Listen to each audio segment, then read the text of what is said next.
Bem-vindo ao tutorial de Introdução à Geoestatística. Agora, iremos abordar sobre a krigagem. Na aula passada vimos alguns conceitos sobre continuidade espacial e como fazer variogramas usando o software ArcGIS. Nas aulas passadas, aprendemos alguns métodos de interpolação dos dados, tais como método dos polígonos e inverso do quadrado da distância. Estes métodos possuem limitações e não conseguem responder algumas perguntas importantes como: qual o tamanho ideal do domínio ou do grid de estimativa? Que forma e orientação deve ter o grid para se obter uma estimativa ótima? Existem outras formas de estimar os pesos além daqueles baseados na distância? Quais são os erros e incertezas associados aos valores estimados? Estes métodos possuem algumas limitações e não consideram o suporte amostral, a variabilidade espacial e a anisotropia do fenômeno. Em virtude disso, a krigagem é um método que é fundamentada na teoria das variáveis regionalizadas e foi formalizada por Matterhorn em 1971. A krigagem é um método de regressão usado em geoestatística para aproximar ou interpolar dados. Parte do princípio que pontos próximos no espaço tendem a ter valores mais parecidos do que pontos mais afastados.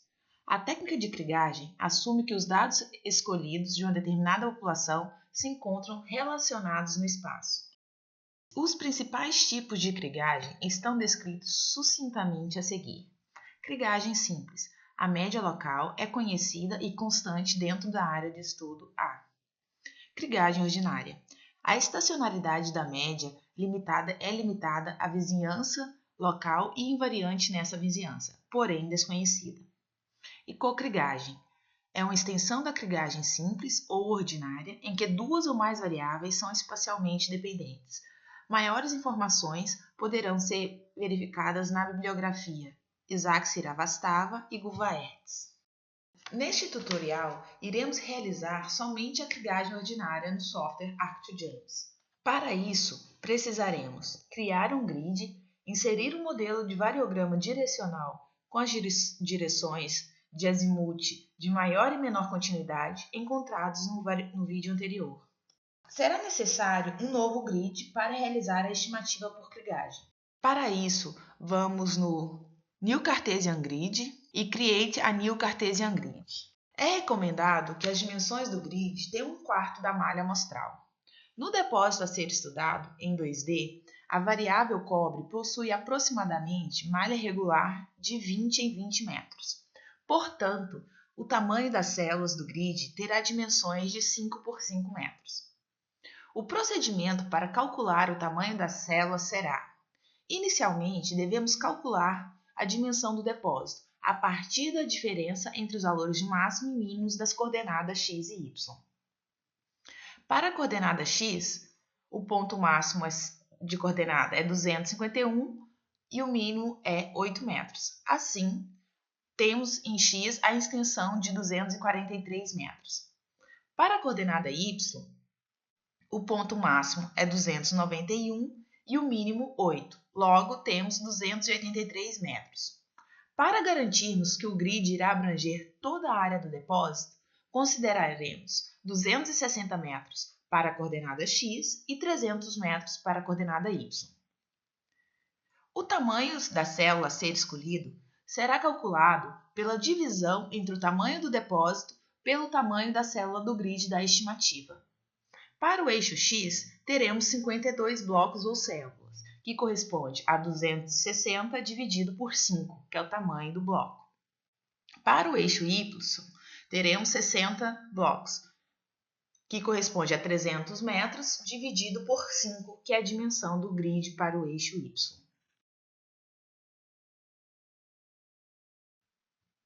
Agora, iremos realizar a krigagem. Para isto, vamos nos algoritmos Estimation, na opção Kriging.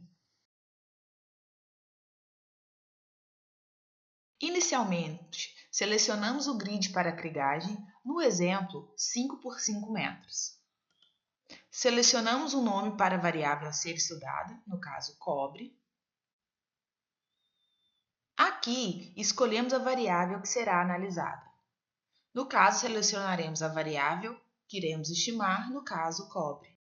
Selecionamos o método de estimativa, no caso, cribagem ordinária. Devemos selecionar a opção Block Creating, que corresponde à discretização dos blocos.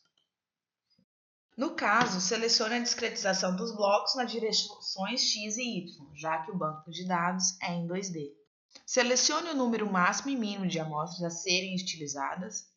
É importante ressaltar que cada estratégia gera um resultado diferente nas estimativas. Inserir os alcances de maior e menor continuidade e o ângulo de maior continuidade.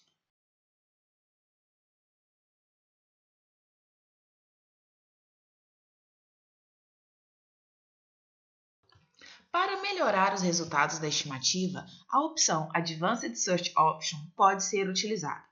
Esta opção divide a elipsoide de busca em octantes, ou seja, em 8 partes iguais.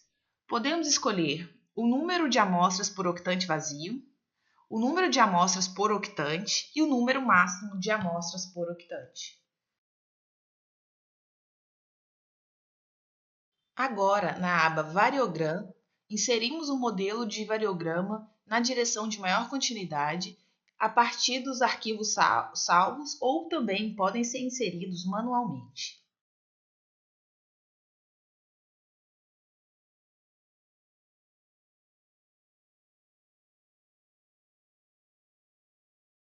Algumas dicas. Sugere-se salvar o arquivo com todas as estratégias de buscas realizadas.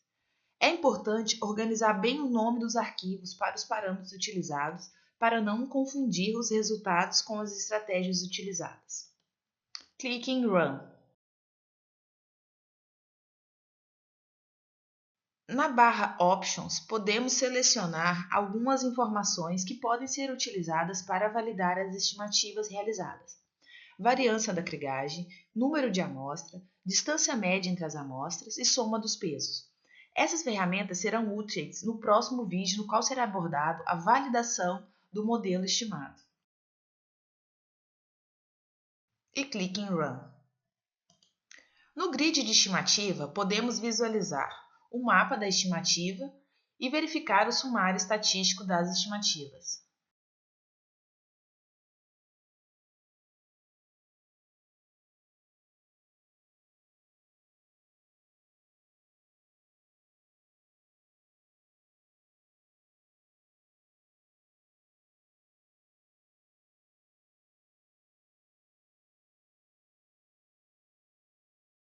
Para cada estratégia de busca, teremos um modelo diferente. No próximo tutorial abordaremos sobre este assunto.